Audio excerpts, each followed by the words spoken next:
I know this stuff is meant for the fire and brimstone CBDC apocalypse or the bug-eating overlord takeover, but if we do escape that fate, why else might we sell our gold or our silver? We're going to take a look at some of those reasons, and hopefully this doesn't get me burned at the stake.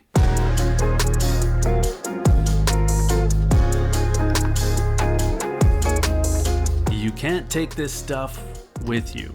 Maybe you've heard that one before. I think most of us would say that it's true, but we've talked about this idea of holding gold for the long term long enough by now that I wonder if some of us think that that's up for debate.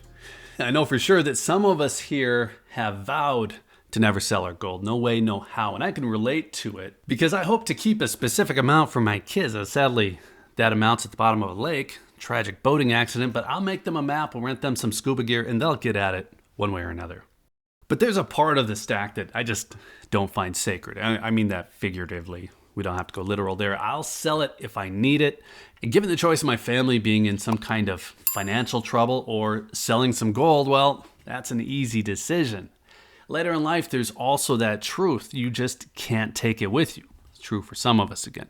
So I'm going to cover some of that today, what might make me sell, and what I might do with the proceeds. Now, I've sold a few ounces here and there over the years. I've done it recently, but I turned around, I consolidated that into US Mint products. That's not what I'm talking about here. As much as I like the idea of having an asset as a way back backup, at some point, I have to consider that simply buying something that I never intend to exit out of, well, it's a lot like paying some kind of luxury tax, having my wages garnished. I'm paying for some kind of sidelined, shiny addiction. And if any of that sounds negative on the benefits of gold, well, don't get me wrong. I don't know how many of these videos I've made, a few hundred. They are all about the upside of gold ownership. But this is not about collecting some obscure thing, Civil War artifacts, European crystal. It's not a passion play that only has value to me. It's a financial instrument that I'm in on to make things better for my family, ultimately. And in terms of its financial value, well, gold has the same value to someone else as it does to me, so I'm not throwing money into a hole in the ground. At a high level, there are probably three reasons that I'd sell: to cover a debt or an emergency, to roll into a new asset, or to just make life a little bit easier in retirement. And the most basic reason that I've heard people come up with to sell gold would be to just pay off a mortgage. And I could pay off some real estate today by selling my gold. I could sell some other things too that would do the same thing, but I'm not afraid of servicing debt on certain things. I should just start off that way. In my younger years, servicing my primary mortgage, it didn't prevent me from buying gold. It didn't prevent me from investing. So that decision turned out to be a good one. Sorry, Dave Ramsey. Actually, Dave would probably be fine with that investing part at least. So on that first reason, covering a debt, it wouldn't really be about making life stress-free. If the only real estate that I owned was my home and selling half my gold would pay off that mortgage, I wouldn't do it. There's still that emergency need that gold covers for me. Being debt-free would not completely cover that possibility. Now, if I was having trouble servicing a mortgage, if I was constantly living paycheck to paycheck and that was wrecking my day-to-day life, well, that might be a different story, but that's not the case. The only likely debt that I would sell my gold for would be something unexpected. Now, the next possibility would be to roll it into another asset, take advantage of an opportunity. It could be buying a business, it could be buying land. Now, I don't mean to make this specific to me. It could be a home on the hill or that house in a better school district, whatever it is. I just mean something big, something that would otherwise be a stretch. Now, I don't see the benefit of selling gold to just let the cash sit in a savings account. If I were to sell 50 ounces, since that's the number that I've been using lately, it doesn't do me much good to let $100,000 sit in an account. Even with some of these new options like Apple coming out with a 4.15% return on an account, that's pretty good. Now, I could invest it, do a little bit better, but I'm already investing and I already have some savings. So it would take a lot more than that. It would be something I couldn't otherwise afford, some farmland or perfect property that would cash flow without causing other issues, something that, again, I just wouldn't have the capital for. So that's the kind of situation it would take. I can always buy back into gold. Buying gold bit by bit, that is easy. Buying real estate is not. The kind of capital you need is typically the kind that you don't just have sitting around. And some of you might but I don't.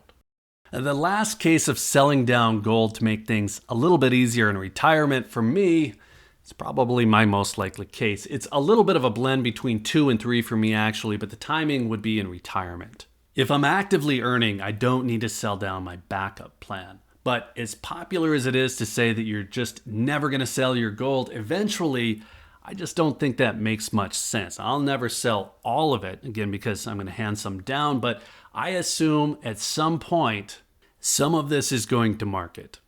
Now, I mentioned before that I've sold in the past. I've sold about half of what I had twice. So this isn't just hypothetical talk here. Both times it was attached to a real estate deal.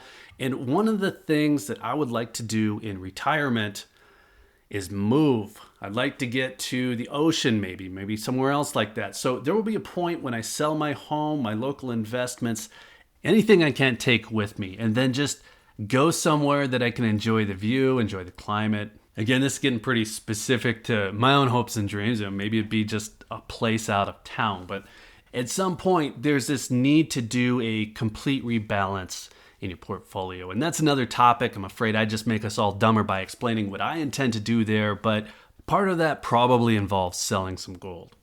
That kind of plan, or at least that kind of expectation, a plan to sell for something specific-ish, it actually gets me more of a kick to keep buying more. It's been a bad investment, but a fantastic savings account. And when I consider some of the possible things that I can do with it down the road, I think that it's just that much better. Now, I'm not sitting on huge potential gains here with what I've bought. That's why I say it hasn't been a great investment, but it has definitely added up to be a significant overall amount that I've been able to save. Now, just as an offhand remark on those gains, the coins that do have the gains, well, they're the ones that I plan to hand down to my kids, coincidentally or otherwise. So there's a step-up adjustment for the cost basis. If my kids do sell them, they're not going to be stuck with capital gains going back to whatever I paid in 2008. So really, this is a drill down on buying intentionally. I've seen people give the case of eventually selling silver to get into gold, watching for those dream ratios in the GSR. But to me, holding gold and silver, it's mostly the same. They're both just shiny metals. They have transferable value, but if you never transfer it, well, you had the benefit of having that insurance, of course, but you didn't unlock that other potential for yourself. Now, I know some people have different views on that last part, and hopefully we're all so well off, or at least so comfortable, that there really is no need to sell, and some kid gets to make that same decision in a future generation. So let's call it good there. Do you have any plans to sell your gold or your silver? Or is it just an emergency need only? Maybe home on the water, paying off a mortgage? Let us know. And then while you're in the comments, be sure to hit that like button if you found any of this interesting. Be sure you're subscribed with notifications turned on if you'd like to see more on the topic. And if you're still here, thanks again for watching. I always appreciate your time. Take care.